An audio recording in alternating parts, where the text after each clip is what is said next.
Bonjour Camille Sarret. Alors aujourd'hui on va aborder un sujet grave puisqu'il s'agit de l'élimination des fœtus féminins par IVG, interruption volontaire de grossesse. Oui, c'est ce qu'on appelle aussi la sélection prénatale. C'est un phénomène connu depuis longtemps en Asie, mais qui se développe à travers le monde jusqu'à toucher le continent européen.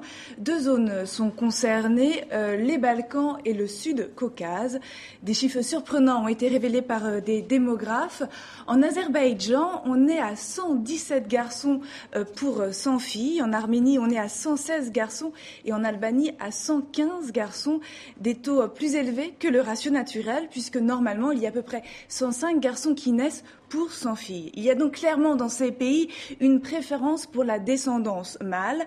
Les familles font plus souvent le choix de l'avortement quand le fœtus s'avère de sexe féminin. Alors est-ce qu'il y a moyen d'expliquer ce phénomène qui est donc aux portes de l'Europe et non pas en Asie comme on le fera souvent? Alors en réalité, il n'y a pas vraiment d'explication très claire. Ce sont des pays autant chrétiens que musulmans. Il n'y a pas la pratique de la dot, comme en Inde, qui ruine les familles quand elles veulent marier leurs filles, ni la politique de l'enfant unique, comme en Chine, qui se fait largement au détriment des filles. Les démographes avancent finalement des explications assez basiques d'ordre culturel. Dans tous ces pays, c'est l'homme qui transmet le nom de famille.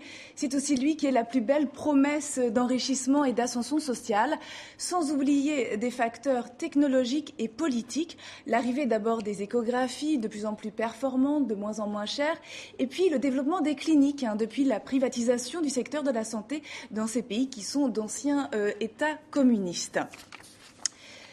Mais à terme, il faut bien voir que ce déséquilibre filles-garçons engendre de graves problèmes sociaux.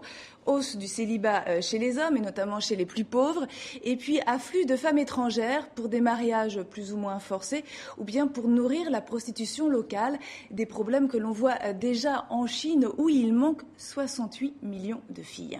Alors, autre actualité, Camille, la faible présence des femmes dans les médias français.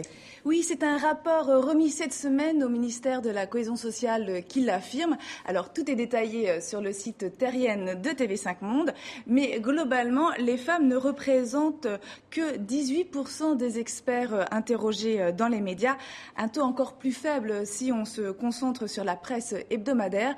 En revanche, notre chaîne TV5 Monde s'en sort plutôt bien, même si elle peut encore mieux faire, puisque 30% des invités qu'on reçoit sur ce plateau dans le cadre des journaux sont des femmes, Isabelle. Merci beaucoup, Camille Sarret.